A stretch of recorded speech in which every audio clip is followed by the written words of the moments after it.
Hi everyone, मैं हूं इमा और आज है story number 20 from this book जिसका नाम है how the secret changed my life. इसकी प्लेलिस्ट भी है जो यहाँ पे होगी, तो आप चेक कर सकते हो और बुक का नाम और पेज नंबर यहाँ पे है। ठीक है। और ये स्टोरीज हम क्यों रोज सुनते और पढ़ते हैं, ताकि हम दोनों का विश्वास, मोटिवेशन, इंस्पिरेशन और ज्यादा स्ट्रांग होता जाए लॉ ऑफ अट्रैक्शन में और यूनिवर्स में। क्योंकि जितना हम मोटिवेटेड रहेंगे उतना हम अच्छा सोच पाएंगे। अगर मोटिवेशन ही नहीं है, मन में कोई इच्छा ही नहीं है, तो कैसे पॉजिटिव थॉट्स आएंगे। इसलिए बुक पढ़ने से, मूवी देखने से, इंस्पायरिंग स्टोरीज सुनने से ज्यादा पॉजिटिव चीज और कोई नहीं हो सकती। आज मैं बहुत ज्यादा हैप्पी हूँ क्योंकि जो स्टोरी मैं पढ़ने वाली हूँ, ऐसे लग रहा है मुझे कि वो मैं मेरी स्टोरी पढ़ रही हूँ, मेरी पर्सनल डायरी का कोई पेज पढ़ रही हूँ। इतना कनेक्टेड फील कर रही हूँ मैं इस स्टोरी से। और सेकेंड रीजन जो मैं बहुत हैप्पी हूँ वो है ये मेरा नया टी शर्ट जो मैं कब से वेट कर रही थी, फियरलेस काली। बिल्कुल नवरात्रि के टाइम पे ही मंगा लिया। कोइंसिडेंटली मुझे याद नहीं था कि नवरात्रि आ रही है। और कितने सुंदर काली माँ की भुजाएं बनाई हुई है। So it gives a really powerful sense जब इसे देखते हैं। सो मुझे बहुत अच्छा लगा ये। सो आज की स्टोरी स्टार्ट करते हैं। स्टोरी का नाम पहली बार मैं रिवील कर रही हूँ, मैं नाम नहीं बताती हूँ यूजुअली। स्टोरी का नाम है नेगेटिव नैन्सी। यानी नैन्सी नाम की एक लड़की है जो अपने आप को नेगेटिव बोल रही है, NN, नेगेटिव नैन्सी। इससे मुझे अपनी स्कूल की याद आती है। स्कूल में हमारी मैम हमें ऐसे ही टास्क देती थी ग्रामर सिखाने के लिए, नए वर्ड्स सिखाने के लिए, कि आपका जो भी नाम है, नाम का जो फर्स्ट लेटर है, उससे रिलेटेड कोई अच्छा सा वर्ड अपने नाम के पहले जोड़ दो। जैसे इमा है तो इंटेलिजेंट इमा, इम्प्रेसिव इमा। अगर तरुणा है तो टैलेंटेड तरुणा। अगर आरती है तो अमेजिंग आरती। ऐसे आप ऐड कर सकते हैं। सो वो मुझे याद आ गया। अब नैन्सी हमेशा बचपन से नेगेटिव रही है क्योंकि उनके आसपास का माहौल नेगेटिव रहा होगा। और उन्होंने लाइफ को कैसे तरीके से देखा है कि जो नेगेटिव सिचुएशंस हो रही हैं वो तो लाइफ का एक पार्ट ही है, उसे हमें एक्सेप्ट करना ही है, चाहे कुछ भी हो जाए। इसे ही रियलिस्टिक जीना कहते हैं। ये थोड़ी कि नेगेटिव आसपास हो रहा है फिर भी हम अपनी सपनों की दुनिया में खो रहे हैं। ये लाइफ उन्हें समझ में नहीं आती थी। उनके लिए पॉजिटिव सोचना हार्ड बनता जाता था। वैसे तो वो कोशिश करती थी कि हर सिचुएशन की दोनों साइड्स देखे। हर सिचुएशन में कुछ पॉजिटिव होता है, कुछ नेगेटिव होता है, लेकिन उनका मन किसी न किसी तरह नेगेटिव बात पे जाके अटक जाता था। फॉर एग्जाम्पल, मैं अगर सोचूंगी कि मैं पास हो जाऊंगी ना, तो दो आंसर आएंगे, यस और नो, पर मेरा मन नो पे ही जाके अटक जाएगा। नो हुआ तो क्या, नो हुआ तो क्या। तो उस तरीके से उनका मन जो है वो नेगेटिव बनता गया, साल दर साल ऐसे ही होता गया। अब जब से वो बचपन से, जब से छोटी थी, तब से उनकी एक इच्छा थी कि उन्हें एक एडवेंचरस लाइफ जीनी है। एडवेंचरस यानी जितनी सारी एक्टिविटीज हम कर सकते हैं इस नेचर को एक्सपीरियंस करने के लिए, वो सब कुछ उन्हें करना था। उन्हें एक बोरिंग सिंपल लाइफ नहीं जीनी थी। इसको मैं कंप्लीटली समझ सकती हूँ, बिकॉज आई फील दैट। मैं हमेशा से यही बोलती थी अपने आप से, फ्रेंड्स से, मम्मी से, कि मुझे ना सिंपल बोरिंग लाइफ नहीं जीनी। पढ़ाई करो, जॉब करो, शादी करो, बच्चा करो, मर जाओ, बस। ये टिपिकल जो सब करते हैं वैसी लाइफ मुझे नहीं जीनी है। ऐसे मैं हमेशा से सोचती थी। कुछ अच्छा करना है, कुछ नया करना है। और सेम नैन्सी भी फील करती है। उसे हर एक देश घूमना था, हर एक जगह ट्रैवल करनी थी। अपने स्कूल की बुक में वो जितनी भी चीजें देखती थी, मंदिर हो या हिस्टोरिकल मॉन्यूमेंट्स हो, जैसे ताजमहल हो या इजिप्ट के पिरामिड्स हो या कोई भी चीज, तो वो चीज उसे टेक्स्ट बुक में नहीं देखनी थी। वो उसे खुद अपने आंखों से लाइव एक्सपीरियंस करनी थी। मुझे भी ऐसे ही लगता है कि इतनी बड़ी कायनात, इतनी बड़ी सृष्टि जो हमें मिली है, हमारे सामने है इस पल, तो हम इसे देखे बिना ही मर जाए। बस एक चार दीवारी के अंदर एक ही शहर में जिए, एक ही शहर में मर गए। I can't take that thought. मैं सहन ही नहीं कर पाती इस विचार को। मैं ऐसे नहीं जी सकती और ना मैं ऐसे जीऊंगी। इसका जैसे सपना पूरा हुआ वैसे मेरा भी होगा। और मैं पूरा वर्ल्ड देखूंगी, वर्ल्ड का एक एक कोना देखूंगी, वो भी अपने फेवरेट लोगों के साथ। सो अब देखो, अब जो पार्ट आने वाला है वो पार्ट से आप और मैं दोनों बहुत कनेक्ट कर पाएंगे, क्योंकि ये लाइफ की रियलिटी है कि बचपन चला गया, स्कूल खत्म हो गया। बचपन में हम सब बहुत बड़े बड़े सपने देखते हैं। अब बारी आती है जॉब की। मैच्योर हो गए, अब बड़े हो गए, अब जॉब करने का टाइम है, राइट। जब नैन्सी ने जॉब ज्वाइन किया तो उन्हें ऐसे लगा कि बहुत हमेशा टायर्ड फील होता था, डीमोटिवेटेड फील होता था। वो बचपन वाला उत्साह अब नहीं रहा था, क्योंकि जॉब हम सुबह से लेकर शाम तक वही जॉब करते रहते हैं। महीना महीना, साल साल, पूरी जिंदगी हम जॉब ही करते रहते हैं। तो आधे से ज्यादा लाइफ जॉब में बीत रही है। लाइफ एंजॉय करने में कहाँ है, जी कहाँ रहे हैं हम। ऐसा फीलिंग आती है कि जॉब करने के लिए पैदा हुए हैं क्या, जॉब जॉब जॉब। तो नैन्सी को भी वही फीलिंग आ रही थी कि ये क्या लाइफ है, मैंने ऐसी लाइफ का ड्रीम तो नहीं देखा था कि एक क्यूबिकल के अंदर बैठ के दिन भर कंप्यूटर पे काम करते रहो और कुछ एक्साइटमेंट नहीं, कुछ एडवेंचर नहीं लाइफ में। तो उन्हें बहुत निराश फील होता था, डिस्करेज्ड फील होता था, और वो काम से ज्यादा अपने ब्रेक्स को एंजॉय करती थी। जॉब में जो ब्रेक आते थे हर दिन, लंच ब्रेक, कॉफी ब्रेक, तो उसमें उन्हें मजा आता था क्योंकि उन्हें समय मिलता था अपने सपने के बारे में सोचने का कि किस तरह वो कभी किसी दिन वर्ल्ड घूमेंगी, ये प्लेस देखेंगी, वो प्लेस देखेंगी, ये एडवेंचर करेंगी, माउंट एवरेस्ट चढ़ेंगी। ये मेरा पर्सनल सपना है। तो ऐसी सारी चीजें उनके माइंड में तब आती थी। और मैं भी ऐसी ही हूँ कि मैं ना स्पेशली सोचने के लिए टाइम निकालती हूँ। मुझे जर्नीज इतनी अच्छी लगती हैं, ट्रेन जर्नीज स्पेशली, क्योंकि कुछ सिचुएशन नहीं होती, कुछ काम नहीं होता, बस आपको बैठे रहना होता है। तो सोचने के लिए टाइम ही टाइम है। तो मैं बहुत एंजॉय करती हूँ उस टाइम को। तो हाँ, नैन्सी भी यही सोचती थी कि किसी दिन होगा जरूर। एक छोटी सी आस उनके मन में थी कि हो जाएगा, किसी ना किसी तरह हो जाएगा। फिर उन्होंने द सीक्रेट पढ़ना स्टार्ट किया, थोड़ा थोड़ा उनकी बातों को समझना स्टार्ट किया और छोटे छोटे प्रैक्टिसेस करने स्टार्ट किए। क्या प्रैक्टिसेस? विजुअलाइजेशन, ग्रैटिट्यूड या अफर्मेशन। इन तीनों में से ही कोई ना कोई एक प्रैक्टिस उन्होंने फॉलो करना स्टार्ट की। जितना मैं समझ पा रही हूँ, इन्होंने यहाँ पे सिर्फ और सिर्फ विजुअलाइजेशन ही यूज किया है, बाकी कुछ यूज नहीं किया है। ठीक है, तो कहने का तात्पर्य ये भी होता है कि 1000 टेक्निक्स की जरूरत नहीं है। जब यहाँ हमने चाबी लगा दी, चाबी घुमा दी पॉजिटिविटी की, तो सब कुछ पॉसिबल है विदाउट डूइंग एनीथिंग। इसलिए बुक और मूवी पढ़ना चाहिए क्योंकि हमें कंटिन्यूस मोटिवेशन मिलता रहता है उस चीजों से। अब सबसे बड़ी चीज जो नैन्सी ने की, नैन्सी ने अपना जॉब क्विट कर दिया, जॉब छोड़ दिया। किसके भरोसे? आगे पीछे कुछ प्लान नहीं है, कुछ रेडी नहीं है, फिर भी इतने कॉन्फिडेंटली एक्शन लिया और जॉब छोड़ दिया। लेकिन ना एक छोटी सी प्रॉब्लम हुई, 2-4 महीनों तक उन्हें कोई जॉब नहीं मिला दूसरा। फिर वो थोड़ा सा टेंशन में आने लगी। 4 महीने हो गए, 5 महीने हो गए कि क्यों जॉब नहीं मिल रहा है। अब आपको और हमें भी ये क्वेश्चन आएगा कि जब इतने कॉन्फिडेंटली जब उन्होंने एक्शन लिया तो फिर क्यों उन्हें जॉब नहीं मिला। इसका आंसर ये है कि universe has a better plan for you. आपके लिए कोई बहुत बेहतरीन अपॉर्चुनिटी फ्यूचर में उस समय में वेट कर रही है, और जब वो समय आ जाएगा तब आपको वो चीज मिल जाएगी। शायद इसी को डिवाइन टाइम कहते हैं। मैंने ज्यादा पढ़ा नहीं है इस कॉन्सेप्ट के बारे में, तो मुझे बिना नाम के सारी चीजें पता होती है, नाम से जानती नहीं हूँ मैं चीजों को। तो कुछ 4-5 महीने हो गए घर पे ऐसे ही बैठी हुई थी। एक दिन इनके फ्रेंड का फोन आया और दोनों बातें करना स्टार्ट हो गए कि यार देखना, जॉब नहीं है, सिचुएशन ऐसी है वैसी है। तभी उनकी फ्रेंड ने उन्हें एक जॉब वैकेंसी के बारे में बताया जहां उनका ड्रीम जॉब जैसी सिचुएशन थी। नैन्सी ने जॉब छोड़ दिया था, लेकिन उसने ये भी सोचना स्टार्ट कर दिया था अपने मन में कि कोई ऐसी जॉब मिल जाए, कोई करियर ही ऐसा बन जाए जहां मैं आराम से घूम फिर सकूं, मतलब घूमने का शौक भी पूरा हो और मेरा जॉब भी पूरा हो। तो वैसी ही जॉब अपॉर्चुनिटी के बारे में उनकी फ्रेंड उनको बता रही है कि क्रूज शिप, यानी एक पानी का जहाज, जैसे टाइटैनिक में था या कहो ना प्यार है में था जिसमें लोग रहते हैं, वैसे क्रूज शिप पे आपको यहाँ से वहां एक कंट्री से दूसरे कंट्री जाना होगा।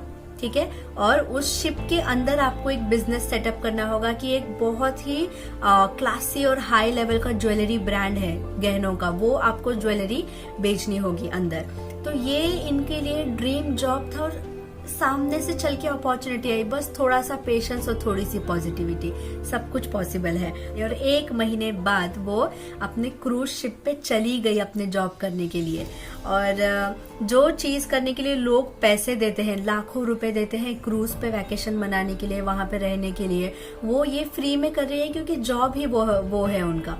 और वहां पे महंगे अच्छे पॉश रूम में रहना और बहुत सारे हाई फाई लोगों से मिलना, गेस्ट से बात करना, एक्सपेंसिव ज्वेलरी पहनना। जो वो काम करती हैं वही ज्वेलरी अगर पहनेंगी तो ही बिकेगा ना, जो दिखेगा वो बिकेगा। सो वो ज्वेलरी वो पहन के एंजॉय करती थी। यानी देख रहे हो, स्टाइल भी है, लग्जरी भी है, कमाई भी है और उनका ड्रीम भी पूरा हो रहा है। यानी इतनी बड़ी फेरी टेल उनके लाइफ में हो गई। फेरी टेल यानी बिल्कुल परियों की कहानी की तरह, सब कुछ एकदम लाइन से जुड़ गया, पजल की पीसेस की तरह। क्यों ये हुआ? पॉजिटिविटी, एक्शंस लिए, पॉजिटिव सोचा उन्होंने और कोई चीज करी उन्होंने। जब जब क्रूज किसी कंट्री में रुकती तो उस कंट्री में उतर के वो सब कुछ घूम फिर के अच्छे से देख के आ जाती, थोड़ा ब्रेक का समय भी उनको मिल जाता और बहुत कुछ उनके साथ होना भी स्टार्ट हो गया था। जितनी भी फोटोज उन्होंने अपने टेक्स्ट बुक में देखी थी वो सारी चीजें भी उन्हें देखने के लिए, एक्सपीरियंस करने के लिए मिल गई। क्या अमेजिंग लाइफ है ना। बस ट्रैवल करो, खाओ पियो और पैसे भी कमाओ, तो ऐसी लाइफ होनी चाहिए। एक बात मुझे इस लड़की की अच्छी नहीं लगी, पूरी ड्रीम लाइफ मिल गई, ड्रीम जॉब मिल गया, सब कुछ मैनिफेस्ट हो गया, फिर भी यूनिवर्स को उन्हें टेस्ट करना था। उन्होंने ये बोला कि अब मैं जितना भी कमीशन कमाऊंगी ना इस वाली ट्रिप से, तो वो कमीशन का अमाउंट होना चाहिए $5,432। तो बार बार वो विजुअलाइज करती थी कि उन्हें ऐसा चेक मिल रहा है और उस चेक के ऊपर वही अमाउंट लिखी हुई है, $5,432, और उन्हें बाद में कमीशन मिला। कितना मिला? थोड़ा सा कम मिला, $5,400 मिला। बाकी के 32 रुपए नहीं मिले। क्यों नहीं मिले होंगे? क्योंकि कहीं ना कहीं इनके मन में ये डाउट आया होगा कि यार 5,000 तो मिल ही जाएंगे, पर ये 32 रुपए एग्जैक्टली इतना ही सेम हो सकता है क्या? ऐसे उनके माइंड में आया ही होगा, इसीलिए वो चीज वैसे अट्रैक्ट हुई सामने से। ठीक है, so this was really amazing, बिल्कुल किसी फेरी टेल की तरह है। एक्शंस लेने चाहिए, बिलीव करना चाहिए, जैसी हमारी डिजायर है, जैसी इच्छा है, उस लेवल के एक्शंस भी हमें साथ में लेते रहने चाहिए। सो हम सबके लाइफ में भी ऐसी फेरी टेल, ऐसा चमत्कार, ऐसा मिराकल जरूर होगा, होके ही रहेगा। हमें सवाल आएंगे ऑफ कोर्स कि क्यों, कैसे, लेकिन उसका हर क्यों का, हर कैसे का आंसर आपको मिल रहा है, आप उस आंसर को एक्सेप्ट नहीं करना चाहते हो। ठीक है, जैसे मैं एक एग्जांपल देती हूँ। मैं और मेरी फ्रेंड, हमने ना ऐसे सोचा कि काश हम एक टर्किश एक्टर है, उस एक्टर से अगर मिल पाए, उसे देख पाए तो कितना अच्छा होगा। तो मेरे मन में तुरंत सवाल आया और मैंने पूछा कि लेकिन वो तो टर्किश है ना, यानी टर्की में रहता है, वो कैसे हमें दिखेगा? तो मेरी फ्रेंड ने बोला, डाटा मुझे कि हो गया, बस बोल दिया ना, मतलब नेगेटिविटी ला दी ना। हम टर्की जाएंगे, किसी बिजनेस ट्रिप से जाएंगे, कुछ ना कुछ मौका आएगा, या वो इंडिया आ जाएगा, क्या पता, कुछ ना कुछ हो जाएगा। सो इस बात पे बिलीव करने जितनी श्रद्धा हमारे अंदर होनी चाहिए। डाउट्स ऑफ कोर्स आते रहेंगे, ह्यूमन नेचर है, नेगेटिविटी आती रहेगी, ह्यूमन नेचर है, but you can always turn and switch towards positivity. और अगर आप यहाँ तक हो तो अब बात है दिल की बातें करने का। सो इनके साथ जो हुआ ना, 32 रुपए नहीं मिले उनको, तो वैसा मेरे साथ भी हुआ कि आप सबके कमेंट्स में पढ़ते रहती हो ना कि मैंने बटरफ्लाई मैनिफेस्ट किया, मुझे दिख गया ये वो। तो मैंने ऐसे कभी मैनिफेस्ट नहीं किया, साइन नहीं मांगा था यूनिवर्स से। तो मैंने सोचा यार चल मैं भी एक साइन मांग के देख लेती हूँ कैसा फील होता है। तो मैंने मांगा एक रॉयल ब्लू कलर का सुंदर बटरफ्लाई। ठीक है, मेरे फ्रेंड ने येलो बटरफ्लाई मांगा, उसको दिख गई येलो बटरफ्लाई। मैंने रॉयल ब्लू मांगा, मुझे रॉयल ब्लू बटरफ्लाई हर जगह दिखी सिवाय रियलिटी के। यानी टीवी में दिखी, यूट्यूब पे दिखी, किसी कमेंट सेक्शन में किसी का वो था थंबनेल, प्रोफाइल फोटो बटरफ्लाई वाली थी। हर जगह मुझे ब्लू बटरफ्लाई दिखी। इनफैक्ट मेरी फ्रेंड ने मुझे अपने हाथ की रिंग की एक फोटो भेजी थी, उसकी रिंग में ब्लू बटरफ्लाई था। ये कोइंसिडेंस नहीं है, ये कितनी अनयूजुअल बात है, किसी के पास बटरफ्लाई वाली रिंग हो और वो इंसान मतलब मुझे ही वो रिंग दिखाए, फोटो भेजे। तो ये कोइंसिडेंस नहीं है, दिख तो रही है मुझे सब जगह। फिर मैंने सोचा यार रियल में क्यों नहीं दिखी, तो मुझे क्लिक हुआ कि मैंने जब विश मांगी, साइन मांगा, तब मेरे मन में ना हल्का सा मिनी सेकंड के लिए एक डाउट आके गया था कि इस एरिया में ब्लू बटरफ्लाई दिखना तो इम्पॉसिबल है। ऐसा थॉट मेरे माइंड में आके गया था अननोइंगली। ये मुझे बाद में रियलाइज हुआ, 15-20 दिन बाद रियलाइज हुआ। ठीक है, तो हम अननोइंगली डाउट्स लाते हैं मन में, इसीलिए वो चीजें पूरी नहीं होती। उन्होंने भी 32 रुपए के बारे में ऐसा डाउट लाया ही होगा अपने मन में। तो यहाँ तो मुझे नॉर्मल येलो बटरफ्लाई जो होती है ना, लेमन येलो जो हर जगह दिखती, वो भी नहीं दिखती, तो ब्लू क्या दिखेगी, ऐसे मेरे मन में थॉट आया था। तो नहीं दिखी मुझे, तो मैंने अपना फेलियर मैंने ही मैनिफेस्ट किया है। और कभी कभी तो ऐसा होता है कि मैनिफेस्टेशन पूरा हो जाता है पर हमें पता ही नहीं चलता। ऐसे 2 बार हुआ मेरे साथ। एक तो सैराट मूवी का जो हीरो है परशा, आकाश ठोसर, हमें उसे किसी भी तरह देखना था, मिलना था, because we are madly in love with him true love, सच्चा वाला लव, ठीक है, उसके लिए कभी ऐसी बुरी फीलिंग नहीं आई। तो जब उसकी मूवी रिलीज हुई तो हमने सोचा कि हम ना इसके घर के बाहर जाके बैठ जाएंगे, उसका गांव में रहता है ना वो, तो उसके गांव में उसके घर के बाहर जाके बैठ जाएंगे, जब तक वो आता नहीं तब तक हम लोग वहीं पे बैठे रहेंगे, नहीं हिलेंगे चाहे कुछ भी हो जाए। ऐसे हम लोग सोचते थे और हम लोग मतलब इतना सोच लिया था हमने कि चल अब कब जाना है, डेट बता, इतने लेवल तक सोच लिया था। पर किसी एग्जाम, कॉलेज, इस सब की वजह से वो नहीं हुआ। और वो हमारे शहर में आया, परशा, वो हमारे सामने था, यहाँ ऐसे इतने सामने वो डांस कर रहा था और हम तो बाबा हम अपनी दुनिया में थे ही नहीं। यानी तो अब तक की लाइफ में सबसे ज्यादा हाई वाइब्रेशन किसी समय पे रहे होंगे तो तब रहे होंगे, इतनी खुशी थी। ऐसे समझ लो कि वो हमारे सामने, ये बिलीव ही नहीं हो रहा था हमें। फोटो वोटो कुछ नहीं लिया, बस देखे जा रहे, नाचे जा रहे उसके साथ। तो ये कब की बात है पता है? 2 साल पहले की बात है। मुझे मेरी फ्रेंड ने कल बताया कि तूने नोटिस किया कि परशा को हमने मैनिफेस्ट किया था। एंड मेरा माइंड ही वो हो गया, मतलब फ्यूज ही उड़ गया दिमाग का कि हाँ हमने मैनिफेस्ट किया था। यानी हम अपने आप के काम में इतने बिजी हो गए कि मैनिफेस्टेशन पूरा हो गया वो भी पता नहीं चला। और सेकंड मैनिफेस्टेशन है आप लोग, आपका प्यार, आपके कमेंट्स, यहाँ तक सुनने वाले ये प्यारे लोग। क्योंकि मैं लोगों को देखती थी यूट्यूब पे, मैं यूट्यूब की बहुत बड़ी फैन हूँ। मैं हमेशा यूट्यूब वीडियोस, ब्लॉग्स ये सब देखा करती थी और मुझे यूट्यूबर ही बनना था। मेरा और मेरी फ्रेंड का एक चैनल भी था जो बंद कर दिया हमने, अब फिर से स्टार्ट करेंगे उसे। तो तब से मैं ऐसे सोचती थी, मैं लोगों की वीडियो पे कमेंट करती थी कि I am a big fan of you, I love your positivity and I am binge watching your video. यानी मैं बैक टू बैक आपकी वीडियोस देखती जा रही हूँ। और वही चीजें मैं सोचती थी कि कैसा लगता होगा ना इनको, कि इनको लोग ऐसा बोल रहे हैं, इतना प्यार मिल रहा है, कैसा फील होता होगा।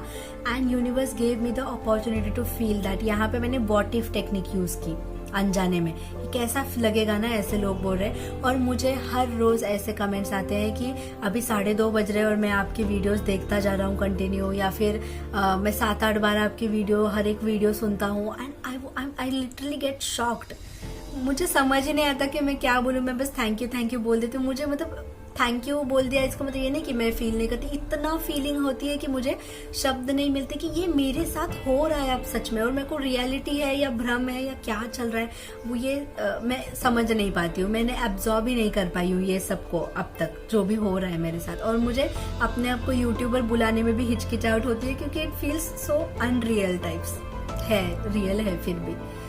ओह माय गॉड, कितना बातें करती हूँ मैं थक गई, मेरा मुंह दुख रहा है, मेरे गाल दर्द हो रहा है, तो अभी मैं वीडियो बंद कर दूंगी। थैंक यू सो मच इतना सुनने के लिए। यहाँ तक आपने मेरी बात सुनी। You are so so so damn beautiful and amazing soul. Thank you so much. Lots of love and gratitude and respect to you. Thank you. I value your time and your interest in me. ज्यादा English जानती